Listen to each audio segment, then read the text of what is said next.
ఓం సర్వమంగళమాంగళ్యే శివే సర్వార్థసాధికే శరణ్యే త్రయంబకే గౌరీ నారాయణి నమోస్తుతే. అయ్యా అందరూ కలిసి మాంగళ్య పూజ మొదలెట్టండి. ఓం శుక్లాంబరధరం విష్ణుం శశివర్ణం చతుర్భుజం ప్రసన్నవదనం ధ్యాయేత్ సర్వవిఘ్నోపశాంతయే. అగజానన పద్మార్కం గజానన మహర్నిశమనే కదంతం భక్తానాం ఏకదంతం ఉపాస్మహే. గురుర్బ్రహ్మ గురుర్విష్ణుః గురుదేవో మహేశ్వరః గురుర్సాక్షాత్ పరబ్రహ్మ తస్మై శ్రీ గురవే నమః.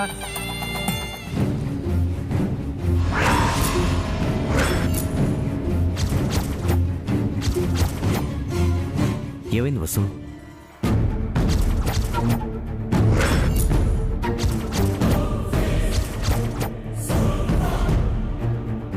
ఆనంద్ గారు, అలేఖ్య పద. ఆనంద్,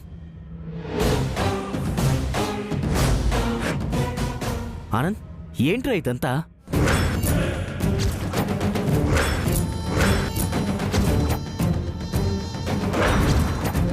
అలేఖ్య ఏంటిదంతా? పెళ్లి జరుగుతోందక్క.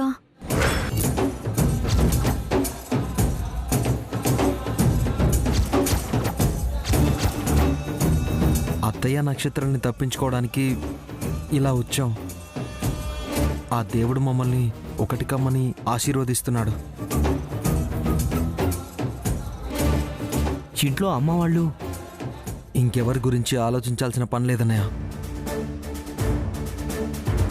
అలేఖ్య నువ్వు కూడా ఏంటిది? లే, ఆగండమ్మా, లే. వాళ్ళని పీటల మీద నుంచి లేపకండి. వాళ్ళు లేస్తే మిగతా వాళ్ళ పెళ్లిళ్ళు ఆగిపోతాయి.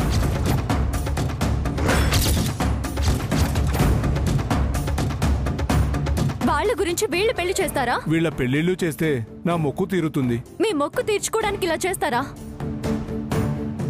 వసు వదిలే, వదిలే. మీరు కూడా ఏంటి వీళ్ళని పెళ్లి చేసుకోమంటున్నారు? వాళ్ళిద్దరూ ఒకరినొకరు ఇష్టపడుతున్న వాళ్ళే కదా, ఎప్పుడైనా వాళ్ళిద్దరూ పెళ్లి చేసుకోవాల్సిందే. ప్రేమించుకున్నారు, కానీ పెళ్లి చేసుకోవాలంటే అపర్ణ దేవి గారి అనుమతి, సుచిత్ర మేడం గారి ఆశీర్వాదం కావాలా వద్దా? కళ్యాణ కంకణం కట్టుకున్నాక మెళ్ళో మంగళసూత్రం పడాలమ్మా. ఒక్కసారి పెళ్లి ఆగితే వారికి ఇంకెప్పుడు కళ్యాణ ఘడియలు రావు.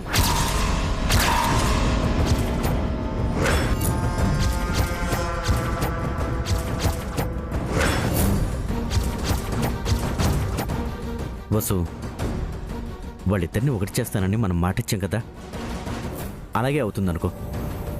ఓకే? ఇప్పటిదాకా మీ మీద అనుమానం ఉండేది, ఇప్పుడు మీరు వంశీ గారే అనిపిస్తుంది. ఏది నిజం? ఏం మాట్లాడవేంటి వసు? చెప్పు. ఆనంద్ గారు, మీకెలా చెప్పాలో తెలియడం లేదు.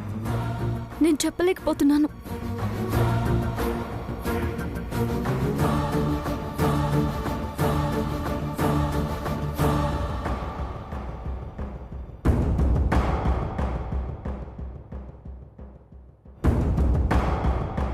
మంచి మనిషిని మోసం చేస్తున్నాను అనిపిస్తోంది. అసలు ఏం జరిగిందో ఆనంద్ గారికి తెలియదు. వసు, అందరూ నీకోసం ఎదురు చూస్తున్నారు. నువ్వేంటిలా ఉన్నావు? జరగాల్సిన దాని గురించి ఆలోచించు.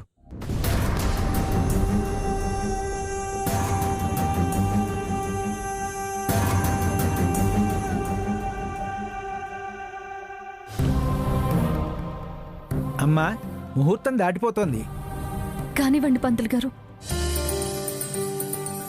ఆనంద్, అలేఖ్య మెళ్ళు తాళికట్టు.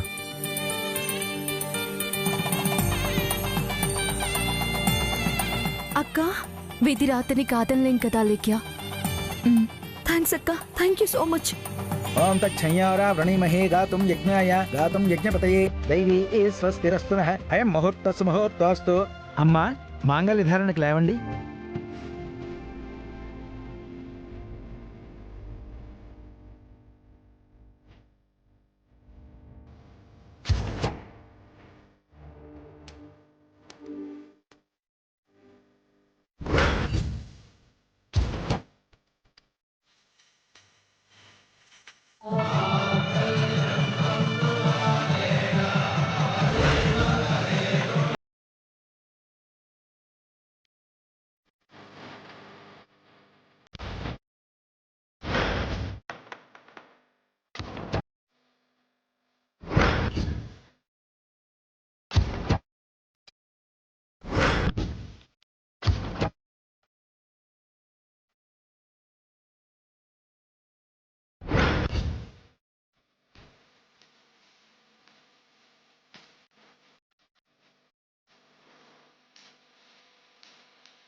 అగ్నిని గత చేసి అక్షింతలేసి చు సమయం ఇదే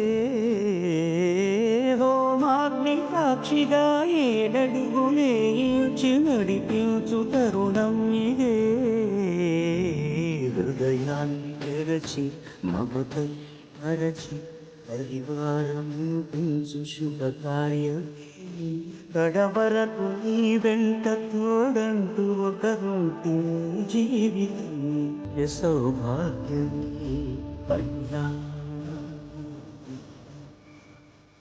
వసుధైక మానవుని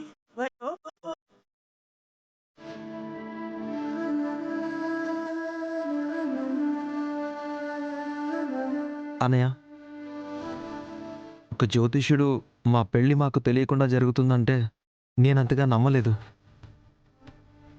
కానీ ఇలా అమ్మవారి సన్నిధిలో మీ ఎదురుగా మీరుండగా జరుగుతుందని అనుకోలేదు.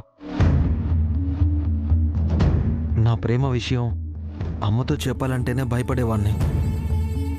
ఇంత ధైర్యంగా అలేఖ్య మెళ్ళలో తాలి కట్టానంటే కారణం మీరే అన్నయ్య. మీరే మా పెళ్లి పెద్దలై మమ్మల్ని ఆశీర్వదించండి అక్క. రే ఆనంద్, అలేఖ్య, మీరు తీసుకోవాల్సింది మా ఆశీర్వాదం కాదు, మిమ్మల్ని బాధ్యతతో ఇంటికి తీసుకువెళ్లే మీ పెద్దవాళ్ళది. రే ఆనంద్, నేను గాని వసు గాని ఒక స్థాయి దాకే ఆశీర్వదించగలం. మీరిద్దరూ జీవితంలో ముందుకు వెళ్ళి సంతోషంగా ఉండాలని ఆశీర్వదించగలిగేది ఇంట్లో పెద్దవాళ్ళు, అమ్మా నాన్నమ్మ మాత్రమే. వాళ్ళ ఆశీర్వాదం మీ మీద ఉండాలి. అలేఖ్య మర్యాదపూర్వకంగా మన ఇంటికి కోడలుగా రావాలి. అన్నయ్య, మేము ఇలాగే వెళ్తే అమ్మ మమ్మల్ని ఆశీర్వదిస్తుందా? అలేఖ్య గారిని కోడలిగా అంగీకరిస్తుందా? ఐరేంద్రి అత్తయ్య, నక్షత్ర మమ్మల్ని మామూలుగా చూసే నాన్న రచ్చ చేశారు. ఇక ఈ విషయం ఇంట్లో తెలిస్తే నాన్న ఊరుకుంటుందా అన్నయ్య? ఆనంద్, మీరేం తప్పు చేయలేదు. మీరేం దొంగచాటుకి పెళ్లి చేసుకోలేదు. ఆ అమ్మవారి సాక్షిగాని పెళ్లి చేసుకున్నారు. ఆ అమ్మవారే మీ ఇద్దరికి ముడిపెట్టింది. అమ్మ ఈరోజు అర్థం చేసుకోకపోవచ్చు, నానమ్మ కోపడచ్చు, కానీ నిజం తెలిసిన రోజున వాళ్ళే మిమ్మల్ని అంగీకరిస్తారు. వాళ్ళు అంగీకరించేంత వరకు ఈ నిజం బయటపడకూడదు ఆనంద్ గారు. అక్క, మీ ధైర్యమే మాకు నమ్మకం. ఎందుకంటే ఆనంద్ గారితో నా పెళ్లి జరుగుతుందో లేదోనని నాకు సందేహం ఎప్పుడూ ఉండేది. ఆ ఇంట్లో అనుమతి దొరికితేనే నేను ఆ ఇంటి కోడల్ని అనుకునేదాన్ని. కానీ ఆ ఇంట్లో ఆశీర్వాదం పొందే అవకాశం నీ వల్లే వచ్చిందక్క. వీళ్ల కుటుంబం అంగీకరించేంత వరకు మేం మీరు చెప్పినట్టుగానే వింటాం. ఇంట్లో ఒప్పుకునేంత వరకు మీరు చెప్పినట్టే చేస్తామన్నయ్య. ఆనంద్, వెళ్దాం పద.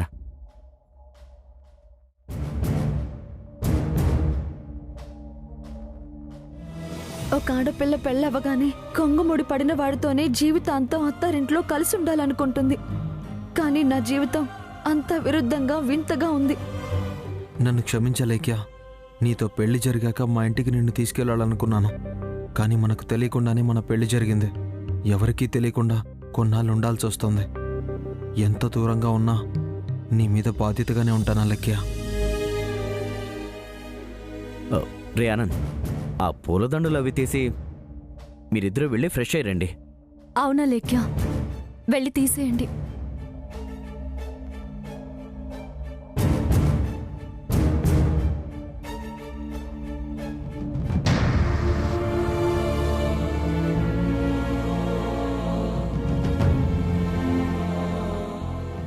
ఆనంద్ గారు, ఇలా జరిగినందుకు బాధపడుతున్నారా? లేదా లెక్కి గారు, ఇలా జరిగినందుకు ఒక రకంగా సంతోషంగానే ఉంది. మన ప్రేమ విషయం మా ఇంట్లో చెప్పి ఒప్పించడం ఎంత కష్టమో నాకు తెలుసు.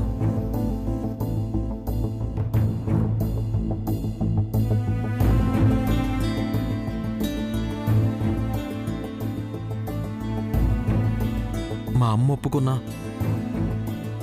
మా నాన్నమ్మ మీతో ప్రేమంటేనే నాతో వాదించి ఎక్కడికైనా దూరంగా పంపించేసేది. నేను మీకు శాశ్వతంగా దూరం అయిపోయేవాణ్ణి.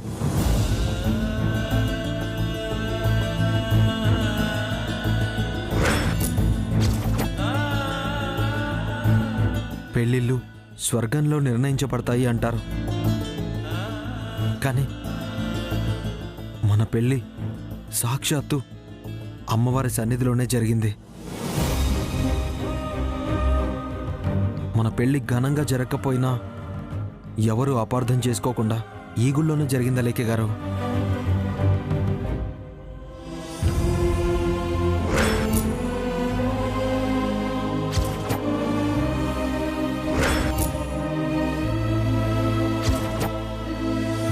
మీరన్నట్టుగానే మనకంతా మంచి జరిగింది ఆనంద్ గారు. త్వరలోనే అందరికీ కోపాలు పోయి మనల్ని క్షమించి అర్థం చేసుకుంటారు, వాళ్లే ఆశీర్వదిస్తారు. నిజమే లేఖ గారు, కానీ అప్పటిదాకా ఎవరికి అనుమానం రాకుండా మనం నడుచుకోవాలి. జరిగిన పొరపాటును అందరూ అపార్థం చేసుకుంటారు. అలేఖ గారు, ఇక ఈ పూలదండలు తీసేద్దాం. అలాగే పదండి.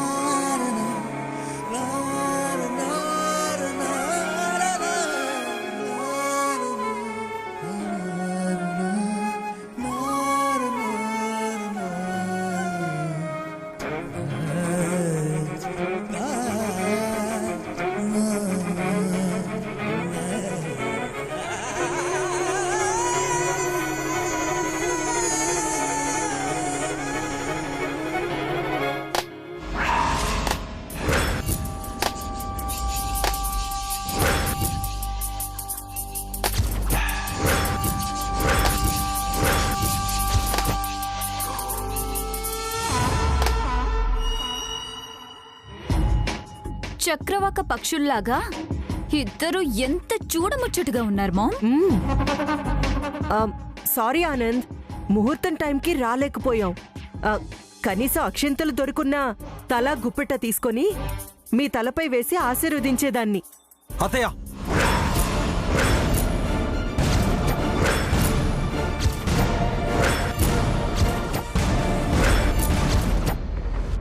అంత మాట అనక ఆనంద్.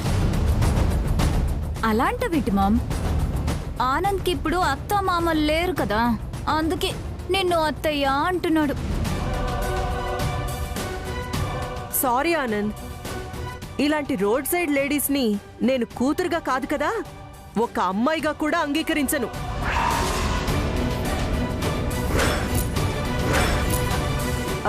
ఇంతకీ మీకు పెళ్లి చేసి ఆశీర్వదించిన పెళ్లి పెద్దలేరీ కనిపించట్లేదు. ఈ నిజాన్ని ఎవ్వరికీ తెలియకుండా ఎలా కప్పిపుచ్చాలా అని ఆలోచిస్తూ ఉంటుంది మామ్ ఆ వసుంధర. మాకు కనపడకుండా దాక్కుంటూ ఉంటే మేమంటే నీకు చాలా భయం అనుకున్నాం ఆనంద్. ఇదంటే ఇంత ప్రేమ అనుకోలేదు. సిగ్గులేని ఆడది ఆ వసుంధర, దాని చెల్లి అలేఖ్యతో కాకర్ల ఆనంద్ పెళ్లి జరిగిందంటే ఎంతమంది ఉంటారో ఎంతమంది పోతారో కూడా ఆలోచించలేదా ఆనంద్? అత్తయ్య,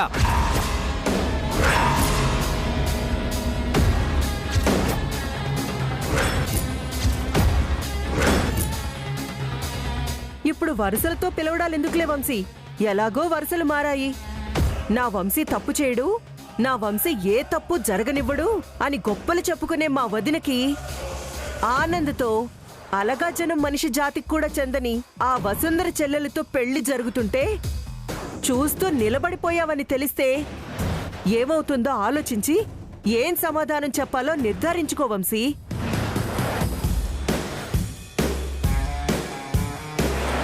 ఈ అవమాన భారంతో అత్తయ్య ఏమవుతుందో ఏంటో మామ్, అత్తయ్యని ఓదార్చడానికైనా మనం అక్కడ ఉండాలి. ముందు తెలియాలి కదా బేబీ. వీళ్ళ నలుగురిని కలిపి ఒక గ్రూప్ ఫోటో తీయాలి, వదినికి మా అమ్మకి పంపిద్దాం. సరే అత్తయ్య ఆగండి. అత్తయ్య, ఆనంద్ అలేఖ్య ప్రేమించుకున్నారు, పెళ్లి చేసుకున్నారు. అందులో తప్పే ఉంది, వాడేం తప్పు చేయలేదు. దొంగచాటుగా పెళ్లి చేసుకోలేదు, అమ్మవారి సాక్షిగా పెళ్లి చేసుకున్నారు.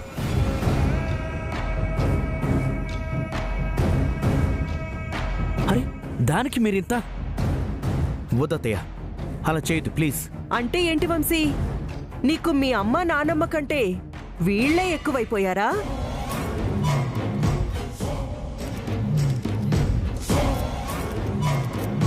మేము కాబట్టి ఇంకా చూస్తూ ఊరుకున్నాం. వాళ్ళు గనక ఇక్కడుండుంటే ఆ వసుంధరని అలేఖ్యని చంపేవాళ్ళు.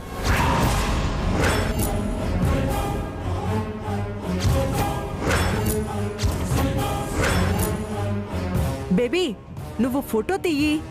నేను రెడీ మామ్. అత్తయ్య నక్షత్ర, వద్దు నక్షత్ర, వద్దు. దయచేసి వాళ్ళని క్షమించండి. వాళ్ళే తప్పు చేయలేదు.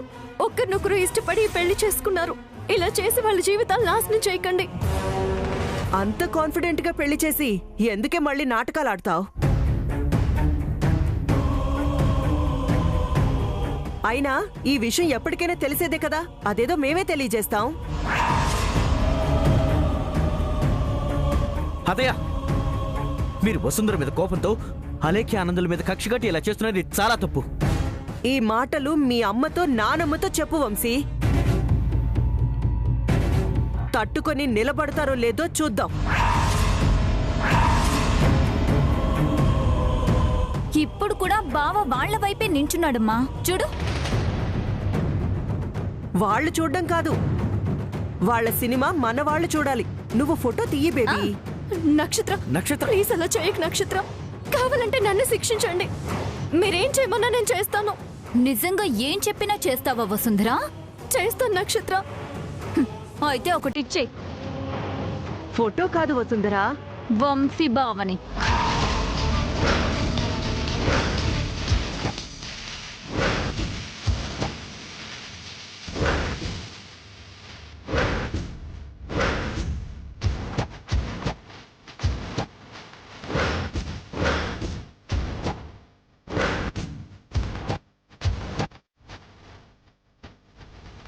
నువ్వు విన్నది నిజమే వసుంధరా. నీ చెల్లెలు నాకు తోడికోడలు కావాలంటే బావని త్యాగం చెయ్యాలి. బావతో నా పెళ్లి జరగాలి. నక్షత్ర, నువ్వు చాలా తప్పు చేస్తున్నావు, స్వార్థంతో మాట్లాడుతున్నావు. నక్షత్ర, నీ మీద నాకు అలాంటి అభిప్రాయం లేదని నీకు బాగా తెలుసు. నా మనసులో ఎవరున్నారో కూడా నీకు బాగా తెలుసు. మనసుదేముంది బావా, కొన్నాళ్ళు పక్కనుంటే అదే మారుతుంది. ఆ నమ్మకం నాకుంది.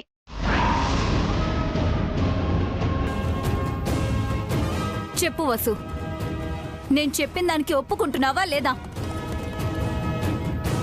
లేదంటే ఇప్పుడే మా అమ్మమ్మకి వీడియో కాల్ చేసి ఆనంద లేఖ్యలని చూపించమంటావా?